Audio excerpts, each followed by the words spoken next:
ఒక మరి లేఖన భాగాన్ని పరిశుద్ధ గ్రంథం బైబిల్లో నుండి వాక్యాన్ని చదువుకుందాం.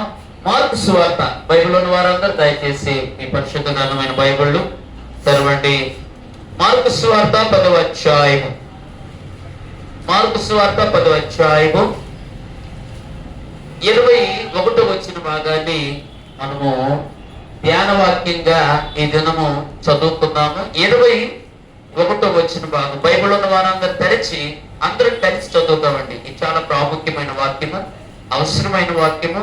మనం ఆలోచించి ధ్యానించి ఈ వాక్యములో ఉన్న సత్యాన్ని గ్రహించి ఇది మన జీవితంలోనికి అవలంబించుకుని అలాగున చేయవలసినటువంటి లేఖన భాగం. ఎందుకంటే ఇది ప్రభు అయినటువంటి యేసు క్రీస్తు వారు చెప్పిన మాట.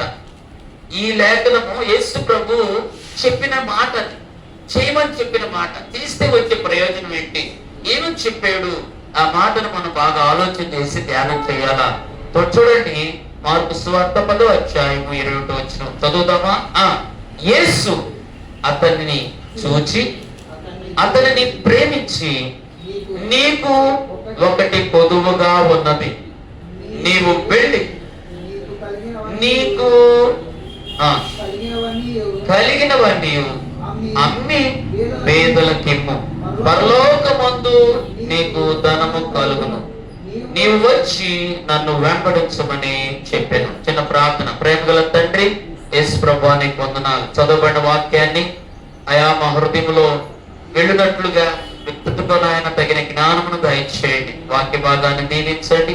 ఇది మేము అర్థమగునట్లుగా ప్రభువా ధ్యానించుటకు తగిన జ్ఞానమును నాకును వినుచున్న నీ బిడ్డలు కూడా వినగలిగిన చెవి, గ్రహించగలిగిన మనస్సును వారికి దయచేసి ఆత్మదేవ మీరే మాతో మాట్లాడి మా ప్రాణాత్మదేవ శరీరాలు బలపరిచి ఉజ్జీంపచేసి నీ యొక్క రాజ్యం కొరకు సిద్ధపరచమని యేసునామాన ప్రార్థిస్తున్నాను తండ్రి. ఆమేన్, ఆమేన్, ఆమేన్. మంచిది ప్రియులరా, ఈ చదువుకున్న వాక్యాన్ని ఒకసారి మనం ఆలోచన చేస్తే ఈ సందర్భము నేను ఒక జ్ఞాపకం చేస్తాను. ఒక దినాన మరి ప్రభు అయినటువంటి యేసుక్రీస్తు ఆయా ప్రాంతాల్లో సంచరిస్తున్నాడు. ప్రభు అయిన యేసుక్రీస్తు వారు మరి గత 2024 సంవత్సరాల క్రితము ఆ యూదయ, యెరూషలేము, సమరయ, గలిలయ ప్రాంతాల్లో సంచరించుచు పగలంతా కూడా దేవుడు రాజ్య స్వార్థను ఏం చేసేవాడంటే స్వార్థను ప్రకటించేవాడు. స్వార్థను ప్రకటించి అనేక మంది రోగులు వస్తే రోగుల కొరకు ప్రార్థన చేసి రోగుల్ని స్వస్థపరిచాడు. దైవ శక్తులతో బాధపడుతున్న వారు యేసయ్య దగ్గరికి వస్తే మాటతోని దయ్యాన్ని వెళ్ళగొట్టాడు. దేవుడు ఆ దైవ శక్తులతో బాధపడుతున్న వారిని ఆ బాధల్లో నుండి విడిపించి వారికి గొప్ప విడుదలనిచ్చి రోగులను స్వస్థపరిచి మరి గుడ్డి వారికి కన్నులు, చెవిటి వారికి చెవులను, వినికిడిని, మోగ వారికి మాట్లాడే నోరును, పిల్లల కుంటి వారిని బాగు చేసి పక్షవాతంతో ఉన్న రోగులను కూడా దేవుడు స్వస్థపరిచి అద్భుత రీతిలో అనేక మంది రోగులకు స్వార్థను ప్రకటిస్తూ అనేక మంది ప్రాంతాల్లో స్వార్థ ప్రకటిస్తూ రోగులు స్వస్థపరుస్తూ పగలంతా ఆ పనిలో ఉండేవాడు యేసు ప్రభు. రాత్రికి వచ్చేలోకి అరణ్యములోకి లేకపోతే ఒలివ కొండ దగ్గరికి వెళ్ళి రాత్రి అంతా కూడా తండ్రి సన్నిధిలో ప్రార్థన చేసుకుని ప్రభావాన్ని, శక్తిని పొందుకుని యేసు ప్రభు రాత్రంతా ప్రార్థన చేసి పగలు వచ్చేలోకి ప్రజల దగ్గర అద్భుతాలు జరిగినట్లుగా మనం చూస్తున్నాం. యేసుక్రీస్తు మరి 30 సంవత్సరాలు తల్లిదండ్రుల సంరక్షణలో ఉండి తల్లిదండ్రులకు లోబడి తల్లిదండ్రుల మాట విని తల్లిదండ్రులకు మరి విధేయుడిగా ఉన్నట్లుగా 30 సంవత్సరాలు ఉన్నారు. ఈ లోకంలో యేసు ప్రభు ఎంతకాలం బ్రతికాడంటే 33.5 సంవత్సరాలు జీవించాడు. అయితే 30 సంవత్సరాలు తల్లిదండ్రుల ఆధీనంలో తల్లిదండ్రుల సంరక్షణలో ఉండి వారికి మరి సేవలు చేసుకున్నాడు. అయితే 3.5 సంవత్సరాలు దేవుడు అద్భుతమైనటువంటి పరిచర్య చేశాడు. దేవునికి స్తోత్రం. అద్భుతమైనటువంటి పరిచర్య యేసుక్రీస్తు ప్రభు వారు చేసినట్లుగా ఉన్నది. ఈ 3.5 సంవత్సరాల్లో నేను చెప్పినట్లుగా అనేక ప్రాంతాలు సంచరించి స్వార్థ ప్రకటించి రోగులు స్వస్థపరిచి అనేక మందిని ఆదరించిన రీతిని చూస్తారు. అయితే ఇలా సంచరిస్తూ స్వార్థ ప్రకటిస్తూ ప్రకటిస్తూ ప్రకటిస్తూ ప్రకటిస్తూ ఉన్నప్పుడు ఓ ప్రాంతానికి యేసు ప్రభు వెళ్ళి ఇలాగ అనేక మంది జనసమూహాలు ఉంటే వారికి ఏం చేస్తున్నాడంటే దేవుని వాక్యాన్ని ప్రకటిస్తున్నాడు. దేవుని వాక్యాన్ని ప్రకటిస్తూ దేవుని స్వార్థను చెబుతూ దేవుని మాటలు వింటూ ఉన్నప్పుడు పరిగెత్తుకుంటా ఒక యవనస్తుడు యేసు ప్రభు బోధ చెబుతున్నటువంటి స్థలానికి వచ్చి పరిగెత్తుకుంటూ వచ్చి యేసు ప్రభు ఉన్నటువంటి స్థలములో మోకాళ్ళు వేసి ఇలా యేసు ప్రభు దగ్గరికి వచ్చి మాట అన్నాడు, సద్బోధకుడా, మంచి బోధకుడా, ఓ రబ్బూని, ఓ ప్రభువా, ఇదిగో నేను పరలోకానికి నిత్య జీవానికి వెళ్ళాలంటే ఏం చెయ్యాలి? పరలోకానికి వెళ్ళాలంటే, నిత్య జీవానికి వెళ్ళాలంటే నేను ఏం చేయాలయ్యా అని యేసు ప్రభుని యవనస్తుడు మరి అడిగాడు ఒక ప్రశ్న. యేసు ప్రభు ఆ యొక్క యవనస్తుడు చూడగా చాలా సంతోషం వేసింది. ఈ రోజుల్లో యవనస్తులు దేవుని దగ్గరకు వచ్చి మోకరించే యవనస్తులు ఎవరున్నారండి? పాదాల దగ్గర మోకరించే యవనస్తులు ఉన్నారా? కానీ ఆ యవనస్తుడు యేసు ప్రభు దగ్గరికి వచ్చి మోకాళ్ళు వేసి ఒక ప్రశ్న, ఏం కోరుకుంటున్నాడు? పరలోకం కావాలా, నిత్య జీవం కావాలా? పరలోకంకు వెళ్ళాలంటే, నిత్య జీవులు ఉండాలంటే ఏం చెయ్యాలా? నాకు తెలియదయ్యా, ఏం చేయాలి ప్రభువా, బోధకుడా అని యేసుక్రీస్తు ప్రభుని ప్రశ్నించాడండి. ప్రశ్నించిన వెంటనే యేసు ప్రభు చాలా చాలా చాలా సంతోషం వేసింది. దేవుని స్తోత్రం కలుగును గాక. చాలా ఆనందం వేసింది దేవుని యొక్క సన్నిధిలో. యేసు ప్రభు మరి ఆ మాటలు విన్న తర్వాత, ఆ వ్యక్తిని చూసిన తర్వాత చాలా సంతోషపడి మరి యేసు ప్రభు మొదటి ప్రశ్న ఏమన్నాడంటే, మార్కు సువార్త 10వ అధ్యాయంలో 17వ వచనంలో ఇలాగ రాయబడి ఉన్నది, ఆయన బయలుదేరి మార్గమున పోచుండగా ఒక బోధకుడు పరిగెత్తుకుని వచ్చి ఆయన మోకాళ్ళుని, బోధకుడా, సద్బోధకుడా, నిత్య జీవమునకు వారసుడకు నేనేమి చేతనను అడిగేను అని యేసుప్రభు అడిగితే ఆయన చెప్పాడు. యేసుప్రభు అన్నాడు తెలుసు అతనితో, యేసు నన్ను సత్పురుషుడా అని ఎలా చెప్పుచున్నావు? దేవుడు ఒక్కడే గాని మరి ఎవ్వడను సత్పురుషుడు కాదు. అయ్యా, నేను నన్ను సత్పురుషుడా, మంచివాడా, నీతిమంతుడు అన్నావు. దేవుడు ఒక్కడే నీతిమంతుడు, ఎవరు కూడా సత్పురుషుడు లేరు. మనుషుల్లో ఏదో ఒక లోపం ఉండింది, మనుషుల్లో ఏదో ఒక పాపం ఉండింది. కానీ పాపము లేనివాడు, ఏ పాపము లేనివాడు, మరి నీతిమంతుడు, పవిత్రుడు, సత్పురుషుడు అంటే ప్రభు తప్ప, దేవుడు తప్ప వేరొకడు లేడు అని ప్రభు చేస్తే, అవునయ్యా నువ్వు దేవుడు అని నేను నమ్ముచున్నాను, దేవునికి స్తోత్రం. నువ్వు నీతిమంతుడు అని నమ్ముచున్నాను, దేవునికి స్తోత్రం. దేవుడు నిన్ను పంపించాడని నమ్ముచున్నాను, నువ్వు చేసిన కార్యాల గురించి విన్నానయ్యా, కనుక నువ్వు సత్పురుషుడు అని యేసు ప్రభు దగ్గరికి వచ్చి నిత్య జీవనకు వారసుడవడానికి నేనేమి చెయ్యాలని అడిగాడు.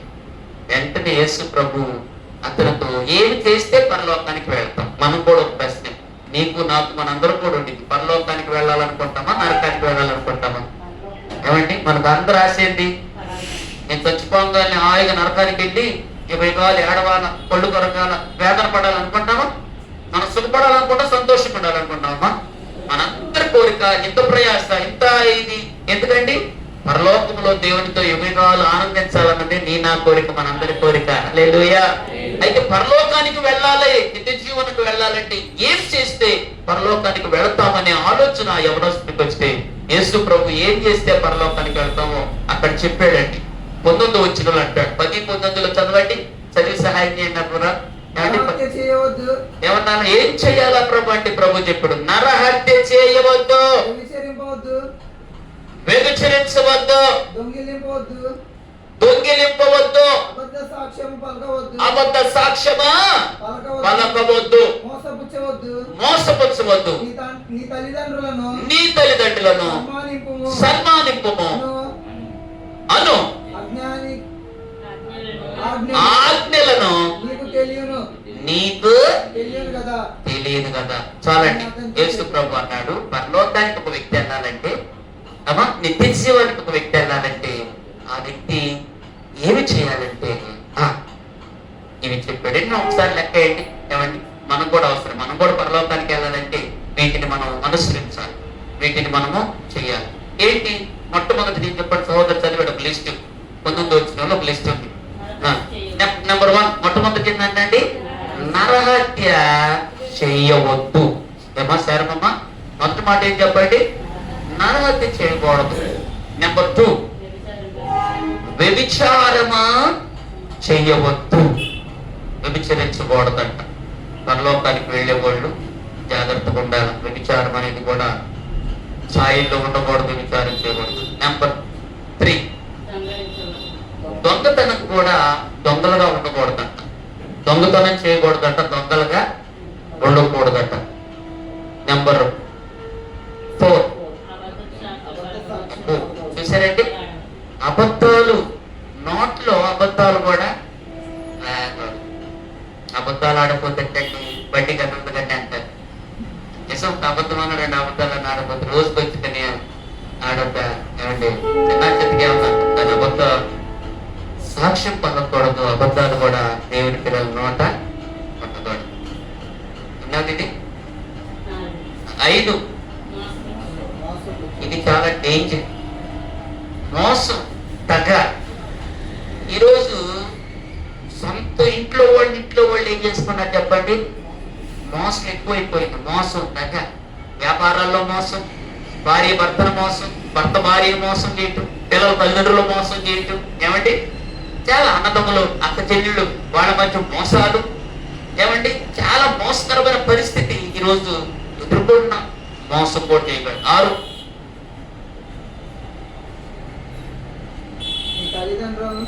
ఇది చాలా ప్రాముఖ్యమైనది. 6వ మాట ఏంటంటే, నీ తల్లిని నీ తండ్రిని ఏం చేయాలా? సన్మానించాల. సన్మానించడం అంటే ఏంటంటే, ఒక శాలువా తీసుకొచ్చి అయ్యా దండేసి శాలువా తీసుకొచ్చి తప్పుతున్నా ఏంటయ్య గారు? సన్మానించడం అంటే గౌరవించాలి.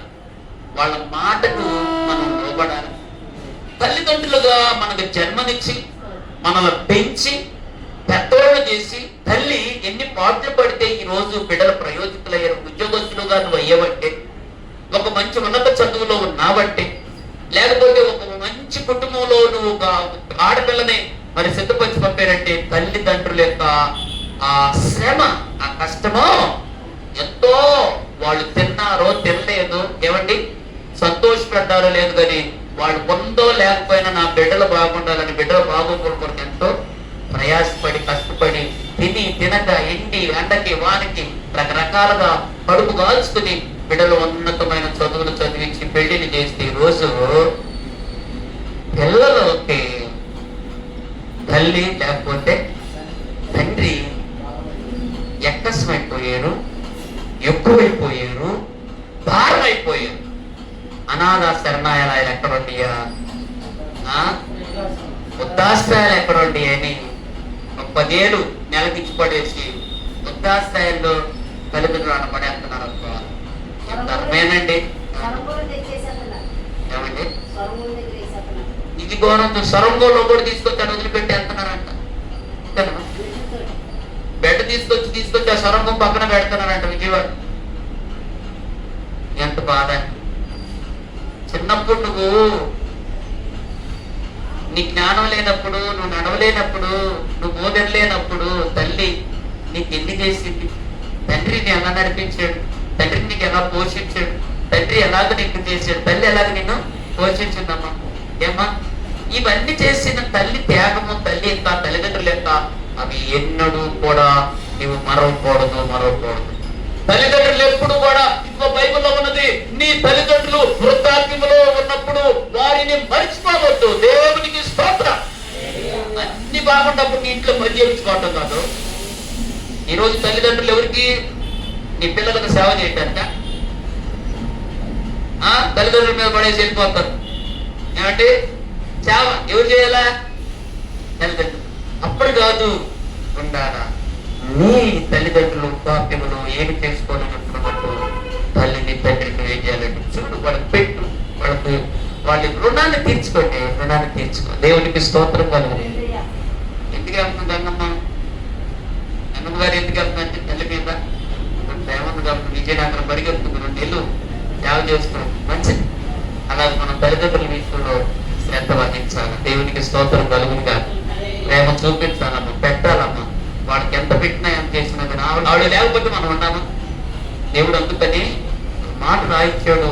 నీ 10 ఆజ్ఞలు ఒక ఆజ్ఞ ఏంటండి? నీ తల్లిదండ్రులను నువ్వు దీర్ఘాయుష్మంతులుగా ఉంటావు. ఎక్కువ కాలం బ్రతకాలని తల్లిదండ్రులు సన్మానిస్తే ఎక్కువ కాలం బ్రతుకుతావు. వాళ్ళని పట్టించుకోకపోతే, వాళ్ళు చూడకపోతే నీకు దీర్ఘ ఆయుష్ తగ్గిపోయింది.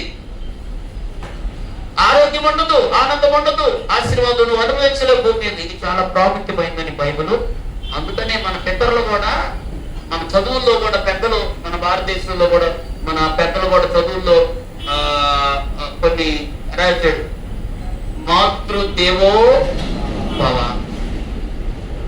పితృదేవో భవ. ఆచార్య దేవో భవ, గురుదేవో భవ.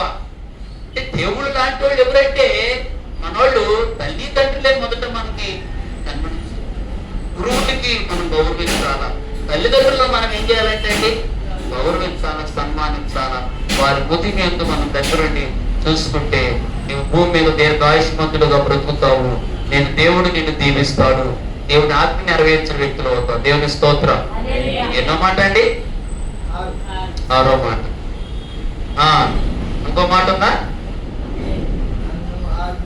ఆజ్ఞలు నువ్వు ఎరుగుదు కదా అన్నాడు ప్రభు. చెప్పాడు ఈ 6 మాటలు ఉన్నాయే, ఈ 6 మాటలు వివరించడానికి సమయం లేదు మనకి. ఒక్కొక్క మాట వివరించాలంటే సమయం తక్కువ ఉన్నది. ఏమండి? మొదటి మాట ఏం చెప్పాడు? పరలోకానికి నిత్య జీవానికి వెళ్ళాలంటే నువ్వు నేను. మొదటి మాట ఏంటండి? నరహత్య చేయకూడదు. నరహత్య చేయటం అంటే ఏంటి? ఒక మాట గంతుని చెప్పుకుందాం. నరహత్య చేయటం అంటే ఏంటి? ఒక వ్యక్తిని కత్తి తీసుకునో లేకపోతే ఏదో ఒక విధంగా ఏం చేయటమమ్మా? చంపటము, చంపేయటము. మనిషిని, నీ తోటి నీలాంటి వ్యక్తిని చంపటాన్ని నరహత్య. ఇది పాత నిబంధనలో నరహత్య అంటే. కానీ కొత్త నిబంధనలు అంట నరహత్య అంటే చంపటం కాదు, కత్తి తీసుకోవటం కాదు. కత్తిపోటు లాంటి మాటలతో కొంతమంది హృదయానికి ఏం చేస్తారు? ఒక దెబ్బ వేసినా మర్చిపోతాం, కానీ ఆ మాట నా హృదయాన్ని ఏం చేస్తే మనల్ని చాలా మంది అంటారు అన్నా ఆ మాటలు ఇప్పటికీ తిరిగిపోతున్నాం, నా హృదయాన్ని చాలా మర్చిపోలేకపోతున్నాం, ఏడుపు వస్తుంది. అంత మాటలు చేత హృదయాన్ని ఏం చేస్తాం? చంపుతారు. ఏది? మనసులు. మాటలతో నరహత్య చేస్తారు. ఏమండి? బైబిల్లో చెప్పాడు ఇప్పుడు మత్తయి 5వ చదువుకుంటే అక్కడ ఉండింది, నరహత్య చేయవద్దు అని చెప్పబడిన మాట మీరు విన్నారు కదా.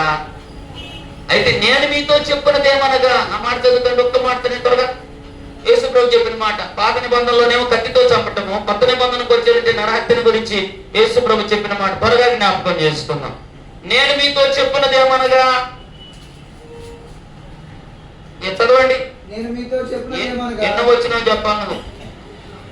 5:31 5:21 5:21 ఉన్న మాట అండి. నరహత్య చేయవద్దు, నరహత్య చేయవాడు విమర్శకు లోనగునని పూర్వం మీతో చెప్పబడిన మాట మీరు విన్నారు కదా. నేను మీతో చెప్పినదేమనగా, తన సహోదరుని చూసి వ్యర్థుడా అని చెప్పువాడు మహాసభకులోను, ద్రోహి అని చెప్పువాడు నరకాగ్నికి. చూసారండి? మనసు కత్తితో పడవటమే కాదంట, సహోదరుడు చూసి నిష్కారణంగా వ్యర్థుడా, యూస్లెస్ ఫెలో అని కూడా మనము అనకూడదంట. తర్వాత అన్నాడు, ఇంకొక మాట అన్నాడు. ఏమన్నాడంటే విమర్శకులోను, వ్యర్థుడు అనకూడదు, ఎట్టబడితే ద్రోహి అని రకరకాల చెడ్డ మాటలు మాట్లాడతారు. అలా మన నిష్కారణంగా ఒక వ్యక్తిని బాధ పెట్టడం హృదయాన్ని గాయపరిస్తుంది నరహత్యతో. ఇలాంటి వాళ్ళు కూడా పరలోక రాజ్యానికి వెళతారంటారా? వెళ్ళరు.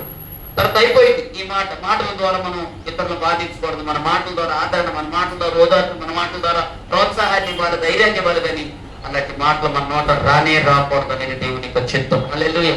రెండో మాట ఏంటంటే వ్యభిచారమా. ఏమని చెప్పాడు? అతనితో ఏమని చెప్పాడు? వ్యభిచారం అంటే మనకు తెలిసినటువంటి అర్థము 27వ వచనం. ఇక్కడ అర్థం చెప్పాడు. దినాలు వ్యభిచారం అంటే మీరు విన్నారు కదా. నేను మీతో చెప్పినది ఏమనగా, ఒక స్త్రీని మోహపు చూపుతో చూసి ప్రతివాడు అప్పుడే తన హృదయం దానితో విచారము.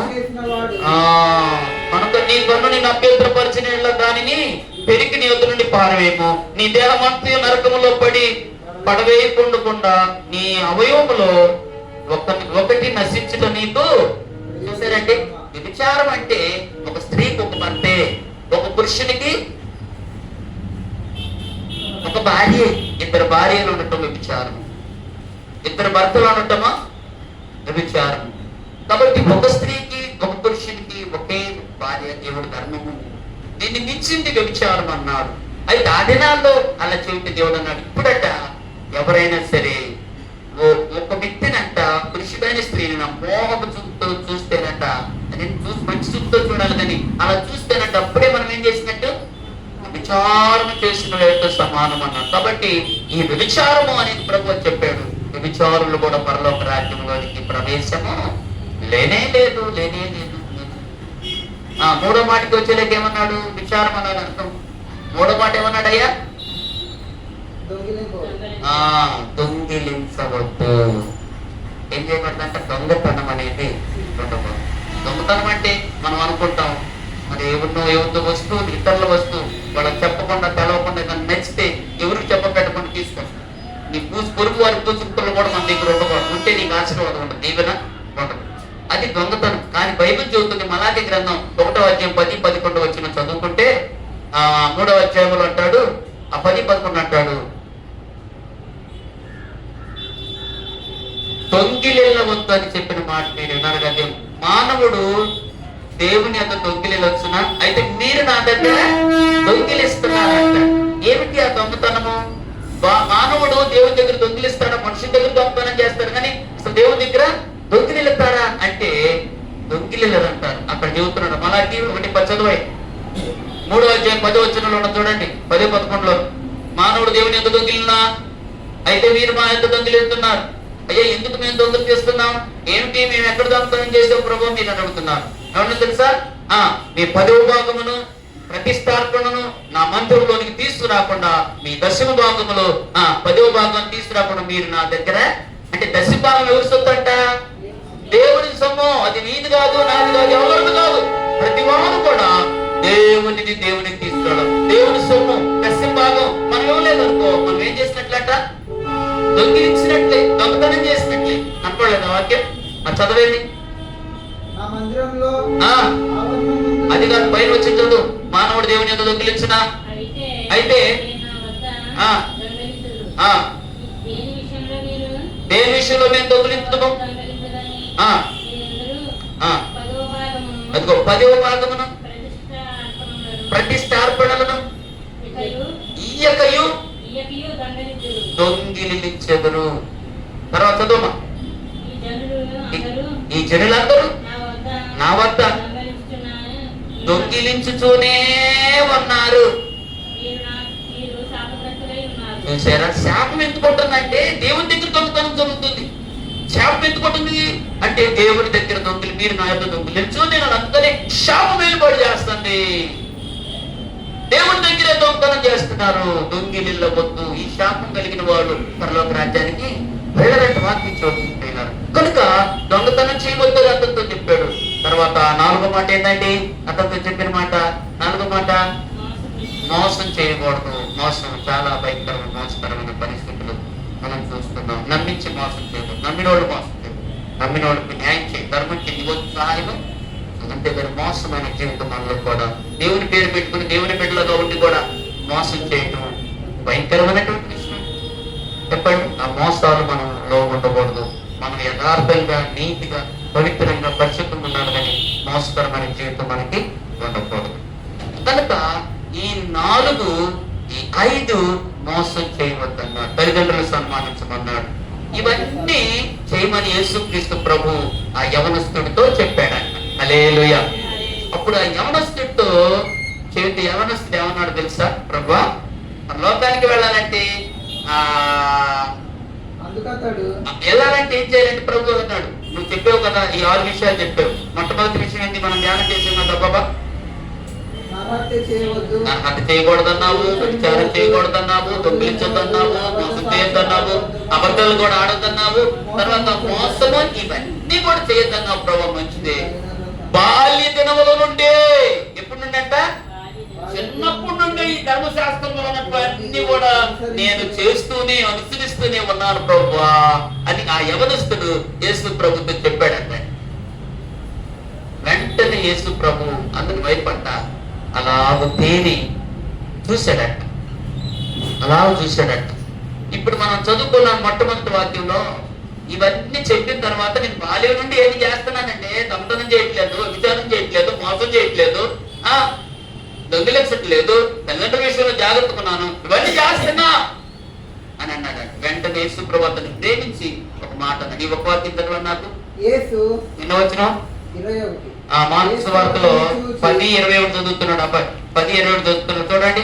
యేసు అతనిని చూచి అతనిని ప్రేమించి నీకు ఒకటి నీకు ఒకటి పొదువుగా ఉన్నది. పొదువుగా ఉన్నది. నీవు వెళ్ళి నీకు కలిగినవన్నీ అమ్మి అమ్మి పేదలకిమ్ము. పరలోకమందు నీకు ధనం కలుగును. నీవు వచ్చి నన్ను వెంబడించుమని చెప్పెను. చాలండి. చూసారా? అయితే ఇవన్నీ చేస్తున్నావు కానీ నీకు ఒక్కటేముంది? ఒక్కటి పొదువు. అన్ని చేస్తున్నావు కానీ నువ్వు పరలోకంలో కట్టని ఒక్క ఆటంకం ఒక్కటేనండి పొదువు. ఆ ఒకటేంటంటే అన్ని చేస్తున్నావు కానీ అన్నే చూడు అన్నంట. ఎన్నుండగా నీ ఉప్పులో కూర లేకపోతే ఎట్టండి దక్క అరక. ఎన్నుండగాని ఉప్పులో కూర లేకపోతే ఎంత చికెన్ అయినా మటన్ అయినా ఫ్రైలు అయినా ఏం చేసుకున్నా కానీ మన నోటికి రుచించదు, రుచి రాదు, ఇష్టం కాదు. నీకు ఇన్ని చేసినా కానీ నీలో ఒకటి పడుతుందా? ఏమిటి ఆ పర్త అంటే? నువ్వు ధనవంతుడివే, యవనస్తుడివే, ఆశ్రమది, నీలో పురస బుద్ధి ఉంది. ఏ బుద్ధి?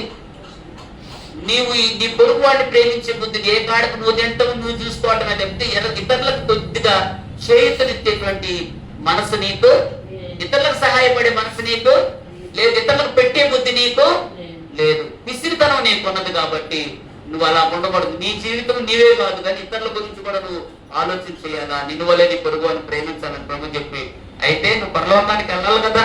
అయితే నువ్వు ఒక పని చేయి. ఏంటో తెలుసా? నీ కలిగినటువంటి ఆస్తి అంతా అమ్మి అంత అమ్మి పేదలకిచ్చి నన్ను వెంబడించు. ఇది చెప్పాడండి. నీకు కలిగిన ఆస్తి అంతా ఏం చేయమన్నాడు? అమ్మమన్నాడు. అమ్మిన తర్వాత వచ్చిన డబ్బులు తీసుకుని పేదలకు అందరికి ఇచ్చేసి నీవు వచ్చి నన్ను వెంబడించు. అప్పుడు ఏమని అంటాడండి అయ్యారు? యవనస్తు ఏమని అంటాడు చెప్పండి, నీకు తెలిసిన వాళ్ళు. శివ గారు ఏమని అంటాడు ఆయన? అంట పాదాలు దగ్గర కొట్టి మంచి మాట చెప్పి ఆయన సంతోషపడ్డాడు. ఆ మాట చెప్పిన వెంటనే చిట్టపట్ట మొత్తం అంతా కూడా ఒకలాగా అయిపోయి, దేవుని పరలోకరని ఏం చేద్దామంటే నా ఆస్తి అనుకుంటావు, అది పేదలకు ఇవ్వమంటావని మొత్తం చిన్న పుచ్చుకుని నల్లగా పెట్టుకుని అక్కడి నుండి చిన్న పుచ్చుకుని మెల్లగా మాట్లాడకుండా నీ వద్దు, నీ పోతొద్దు, నీ పరలోకం వద్దు, నాకు ఆస్తి కావాలా, డబ్బులు కావాలా, ధనం కావాలి, ఈ లోకమే కావాలి కానీ నాకు పరలోకం కూడా వద్దని చిన్న పుచ్చుకుని యేసుప్రభు నుంచి వెళ్ళిపోయాడండి. అంత గౌరవం. ఇదంతే. జీవితంలో ఎప్పుడు యేసుప్రభు దగ్గర రాలేదంట యవనస్తు. అంటే దేవునికి ఎందుకు రాకుండా పరలోకానికి పోనీయకుండా చేసేది డబ్బు. అవునంటారా కాదంటారమ్మా? ఈ డబ్బు కూడా ఒకటే. అతని జీవితంలో పేదలను ప్రేమించిన డబ్బు కోసం దేవుని విడిచిపెట్టాడు. ఈరోజు మనం జీవితంలో కూడా మనకు ఒక పొద్దు ఉంటుంది, పరలోకంకి వెళ్ళాలని ఆశ ఉంది. మరి మేము అతను వెళ్ళి కొన్ని ఆజ్ఞలు పాటిస్తున్నాం, పరిచయం చేస్తున్నాం. మన జీవితంలో కూడా ఒక కొరత ఉన్నది. ఆ ఒక కొరత మనం పరీక్షించుకుంటే మనకు అర్థమైంది. నా లోకం ఏంటి?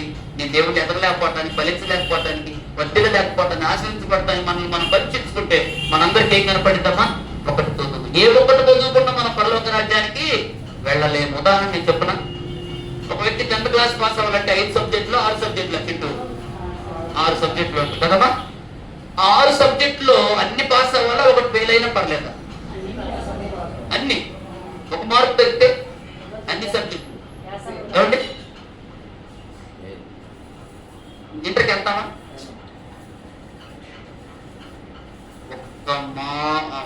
సబ్జెక్ట్ లో ఒక్క మార్కు పోయినా ఇంటర్మీడియట్ మనం దాటలేదు.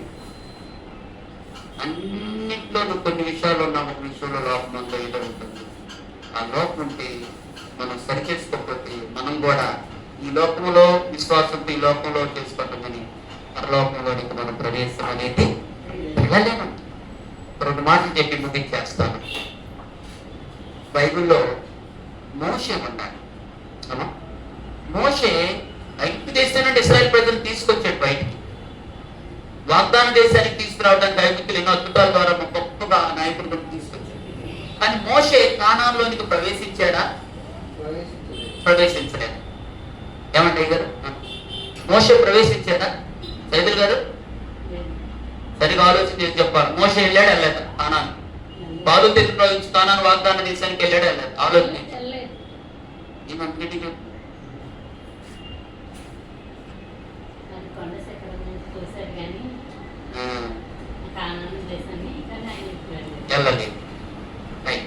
వెళ్ళలేదా? గొప్ప కాలేదు, మగన్ కాలేదు. ఇది చేశాడు. ఆ మోషే లాంటి గొప్ప భక్తుడు వాగ్దాన దేశం పౌలు ప్రవహించే దేశానికి వెళ్ళ కారణం ఆయన ఒకే ఒక పొరపాటు చేశాడు. బండ్లో నుండి నీళ్లు తెప్పించేటప్పుడు ఇసుక్కున్నాడు. దేవుడి దగ్గర తీసుకుని, ప్రభా వీళ్ళు నేను కన్నానా పెంచాను, నా యదాన్ని పడేసేవాళ్ళు వీళ్ళని, ఇతను విపత్తుతో నన్ను చేస్తున్నారని వాళ్ళ మీద కోప్పడి, ద్రోహులారా రండి నీళ్ళు ఇస్తానని కర్ర తీసుకుని యేసు ప్రభు మరి ఆ యొక్క బండతో మాట్లాడమంటే బండను ఏం చేశాడట? నీళ్లు రావడానికి వచ్చినాయి కానీ బండ పగిలింది, బండిలో నీళ్లు వచ్చినాయి, దాహం తీర్చబడింది. కానీ దేవుని మాటకు విధేయత చూపడం కారణాన్ని బట్టి, నోటి మాటను బట్టి, తర్వాత దేవుని అగ్ని లోపడిన దాన్ని బట్టి అతడు దూరం నుండి ఆ యొక్క పాలు తేనెలు ప్రవహించి వాగ్దానం దేశాన్ని చూసాడు. కానీ దాంట్లోకి ఏం చేయలేదంట? మోషే లాంటి భక్తుడిని దేవుడు పరీక్షించి కనానులోనికి వెళ్లకుండా దేవుని మాట అరణ్యంలోనే అతని సమాధి ఎక్కడో ఉంది. మన జీవితంలో కూడా ఏదో చిన్న బలహీనత మనం వెంటాడుతుంది. దాన్ని ఏదో మనం గమనించుకుని సరి చేసుకోకపోతే 10th క్లాస్ లో కూడా ఒక మార్క్ పోయిన, ఒక సబ్జెక్ట్ పోయిన, ఫెయిల్ అయిపోయినట్లుగా దేవుని దృష్టిలో మనందరం ఏమైపోతాం చెప్పండి? ఫెయిల్ అయిపోతాం. దేవుని దృష్టిలో మనందరము పరలోకానికి అర్హతను కోల్పోతాం. బుద్ధి కలిగిన కన్యకులు బయలుదేరారు. పెళ్లి కుమారుడు ఎదుర్కోవడానికి ఎంతమంది కన్యకులు బయలుదేరారు? ఏమా? 10 మంది బయలుదేరారు. ఎంతమంది పరలోకంలో పెళ్లి కుమారుడు దూరం ఊదినప్పుడు ఎంతమంది కన్యకులు ఎత్తపడ్డారు? 5గురు మాత్రమే ఎత్తపడ్డారు. 5గురు కారణం ఏంటి? 5గురు అంట బుద్ధి గల్ల వాళ్ళు. 5గురు బుద్ధి లేదు. 5గురులో సిద్ధపాటు ఉన్నది. 5గురు దివిటీలు మిగులుతున్నాయి. 5గురు దివిటీల్లో సిద్ధుల్లో కూడా నూనె ఉండవి. 5గురు మరి పెళ్లి కుమారుడు రావటం ఆలస్యమైన నిద్రపోయాడు. కానీ పెళ్లి కుమారుడు స్వరం వినటానికి మేలుకొలుపు కలిగి, సిద్ధపాటు కలిగి, ఏ లోపం లేకుండా దివిటీలు సరి చేసుకున్న వాళ్ళు 5గురు మాత్రమే ఎత్తపడ్డారు. 5గురు సంఘంలో ఏమయ్యారట? మనం బుద్ధి కలిగిన కన్యకల వలె మార్చబడదుము గాక. మనం ఎత్తబడేటువంటి పరలోకంలో ప్రవేశించేటువంటి బుద్ధి కలిగిన కన్యకల వలె మన దివిటీలు వెలిగించుదుము గాక. మన నడుములు బిగించుదుము గాక. మన దివిటీల్లో సిద్ధుల్లో నూనె నింపబడదుము గాక. పెళ్లి కుమారుడు కొరకు ఎదురు చూడాలి కానీ లోకంలో ఉన్న వాటి కొరకు ఎదురు చూసే మనసు మనలో నుండి పోయి పెళ్లి కుమారుడు కొరకు ఎదురు చూసి ఆ ప్రార్థన సిద్ధపాటు మనకు వచ్చును గాక. ఇది సిద్ధపాటు. ఒక్క లోపాన్ని బట్టి మోసే ప్రవేశం లేదు. తర్వాత కొంతమంది బుద్ధి లేని కన్యకులు కొన్ని లోపాలు ఉన్నవి. వీళ్ళ అందుచేత వారు ఎత్తబడలేకపోయారు, అందుచేత ప్రవేశించలేకపోయారు. ఇంకొక మాట చెప్పేసి ముగించేస్తాను. వీళ్ళ బైబిల్లో ఐగుప్తు నుండి విడిపించబడి వచ్చిన ప్రజలు ఎంతమంది అంటే 6 లక్షల కాల్బలం అన్నాడు. ఈ అరణ్యంలో మరి 40 సంవత్సరాలు ప్రయాణం చేసి అద్భుతాలు చూసి 40 సంవత్సరాల్లో పిల్లలను కనుక్కుంటూ వచ్చారు. 40 ఏళ్ళు ఆళ్ళు 40 లక్షల మంది ప్రజలందరూ కలిసి 66 లక్షల కాల్బలము 40 లక్షల మందిగా మార్చబడ్డారు. ఈ 40 లక్షల మందిలో కానాను దేశానికి ఎంతమంది వెళ్ళారు? ఒక్క మాట చెప్పండి. బాగా ఆలోచించి ఒక్క మాట అడుగుతుంది. 40 లక్షల మంది ప్రజల్లో కానాను దేశంలోనికి వాగ్దాన భూమిలోనికి వెళ్ళిన ఎంతమంది అమ్మా? శరణమ్మా గుర్తుందా? ఏమంటాయి గారు? గారు పేట గారు గుర్తుందా? ఎంతమంది వెళ్ళారు? ఎంతమంది వెళ్ళారు? ఇద్దరండి. ఇద్దరే లేదు. అందరూ ఏమైపోయారు? అరణ్యంలో దేవుడు రాలిపోయారు. దేవుడు ఉగ్రత పాలేదు. కారణం ఏదో ఒక చిన్న మిస్టేక్స్ వాళ్ళలో ఉంది. ఎవరు వాళ్ళిద్దరు కూడా? ఎవరండి వాళ్ళిద్దరు? ఎవరు? యెహోషువ, కాలేబు. హల్లెలూయా. మన సంఘంలో కూడా ఇద్దరు ఉన్నారు. యెహోషువ ఉన్నాడు, కాలేబు ఉన్నాడు. ఏమంటే గారు? మనం కూడా మరి మనల్ని ఏమో తీసుకెళ్ళేటట్టే కనపడలేదు. ఏమంటే గారు? మన చర్చిలో కూడా యెహోషువ గారు ఉన్నాడు, ఇక్కడ కాలేబు. వాళ్ళిద్దరు వెళ్ళారంట కానాను దేశంలో పాత నిబంధన గ్రంథంలో. కారణం ఏంటంటే వాళ్ళని గురించి మంచి మాటలు ఉన్నవి. వాళ్ళు విశ్వాసంగా అన్నవాడట, నిండు మనసుతో దేవుని సేవించేవాడట, చాలా పవిత్రంగా ఉన్నారంట, దేవుని ఆజ్ఞ నెరవేర్చారంట. అందుకనే వాళ్ళిద్దరు వెళ్ళారు. అలాగే ప్రియులారా, మనము కూడా దేవుడి దగ్గరకు వచ్చాం, వెంబడిస్తున్నాం, ప్రభు కార్యాల సన్నిధిలో ఉంటున్నాం, కానీ ప్రభు ఆజ్ఞలు పాటిస్తున్నాం, కానీ మనం తెలవకుండా సాతాను ఏదో ఒక చిన్న బలహీనత చేత దేవుళ్ళో ముందుకు సాగకుండా, వదిలకుండా, ఆశ్రయించబడకుండా ఏదో మనలో పెట్టాడు. ఆ ఒక్కటి కొదువుకొన్నదని ప్రభు చెప్పాడు. నిత్య జీవానికి వెళ్తాను, ఒకటి కొదువుకొన్నది నీకు అని చెప్తే, ఆ కొద్దుగేంటో చెప్పు ప్రభు, నేను సరి చేసుకుంటాను, నాకు పరలోకం కావాలని పశ్చాత్తాపడకుండా మొఖం చిన్నపుచ్చుకుని పరలోకం వద్దు, నువ్వు వద్దు, నీ రాజ్యం వద్దని విడిచిపెట్టి డబ్బే కావాలని వెళ్ళిపోయి నశించి నరకానికి వెళ్ళిపోయాడు. అది మంచిది. కానీ ఈ రోజు మనం కూడా ప్రభా నిత్య జీవం కొరకు నువ్వు ప్రయాసపడుతున్నావు, రక్షణ పొంది, మారుమనసు పొంది, బాప్తిస్మి దేవుని కొరకు ప్రయాసపడుతున్నావు. ఏదో ఒక సాతానుడు చిన్న మిస్టేక్, చిన్న బలహీనత మనలో పెట్టాడు. అదేంటో నువ్వు తెలుసు, ప్రార్థన చేసుకో. ప్రభా నీలో ఎదగాల, ఫలించాలా, నేను నా ఇంటి వారు రక్షణ పొందుకుని పరలోకం వెళ్ళాలా, ఆ యొక్క రాజ్యంలోకి వెళ్ళడానికి, లేకపోతే నేను ఇక్కడ వదిలించడానికి నాలో ఏం పొరపాటు ఉంది, నాలో ఏ చిన్నది ఏంటి, ఒక్కటేంటి చేయి ప్రభా, తెలియపరచు ప్రభాని మనం తండ్రి సన్నిధిలో ప్రార్థన చేసుకుని, సరి చేసుకుని, తెలియజేసుకుని, ఒప్పుకొని ప్రార్థన చేసుకుంటే, సిలువ మీద సరి చేసుకున్నాడు. సిలువ మీద ఏమన్నాడు? ప్రభా రే నువ్వు అట్లా మాట్లాడబాకరా, యేసు ప్రభు నువ్వు కుడి వైపు ఎడవ వైపు దొంగ మాట్లాడినాడు. ఏమన్నాడు? నువ్వు నీతి మంతుడు అంటగా, దేవుడు కుమారుడు అంటగా, నువ్వు రక్షించుకుని మౌను కూడా రక్షించుకోవచ్చు కదా అంటే, రే కుడి వైపు అంటున్నాడు. ఈ శిక్ష మనం తగింది, మనం పాపులురా, మనం దొంగలురా, మనకు తగ్గింది అని ఆయన నీతిమంతుడు, నిర్దోషి, పవిత్రుడు. అయ్యా నీ పాపులు అయ్యా, మాలో తప్పులు ఉండి అయ్యా, మమ్మల్ని క్షమించయ్యా, నీవు నీ రాజ్యంకి వెళ్ళినప్పుడు నన్ను ఒక్కసారి ఆయన సిలువ మీద ప్రభు అన్నాడు. ఏమన్నా ఒప్పుని విడిచిపెట్టాడు కాబట్టి, ప్రభు తెలుసుకున్నాడు కాబట్టి, నేడు నీవు నాతో కూడా పరదేశంలో పరలోకానికి వెళ్ళాడు. మనం కూడా చిన్నవి మనలో ఒక రాజ్యంకి వెళ్ళటానికి, నిత్య జీవనకి వెళ్ళటానికి ఏ అవిధేయత మనలో చోటు తీసుకుందో దాన్ని ఒప్పుని విడిచిపెట్టి దేవుడు తన రాజ్యానికి వారసులుగా నిత్య జీవానికి కొరకు సిద్ధపరుస్తాడు. అట్టి కృప పరిశుద్ధాత్మ దేవుడు మనకిచ్చి మన రాజ్యానికి సిద్ధం చేయను కాక. నలవంచండి చిన్న ప్రార్థన. ప్రేమల తండ్రి యేసు ప్రభువా, ఈ రోజు నాయన నీ సన్నిధిలో నీ వాక్యాన్ని ఒక యవనస్తుడు నీ దగ్గరకు వచ్చి మోకరించి ప్రార్థించి పరలోక రాజ్యంకి వెళ్ళాలంటే ఏ కార్యం చేయాలయ్యా, నిత్య జీవికి వెళ్ళాలంటే అని అడిగాడు ప్రభువా. అవును, మీరు చెప్పారు ఆ యవనస్తుల్లో ఉన్న ఆసక్తి, ఆ యవనస్తుల్లో ఉన్నటువంటి భక్తి మంచిగా ఉన్నది. ప్రభువా మోకరించి నిత్య జీవాన్ని గురించిన ఆలోచన కలిగి అడిగినప్పుడు పరలోకానికి వెళ్ళాలంటే మీరు 6 విషయాలు వారికి తెలియజేశారయ్యా.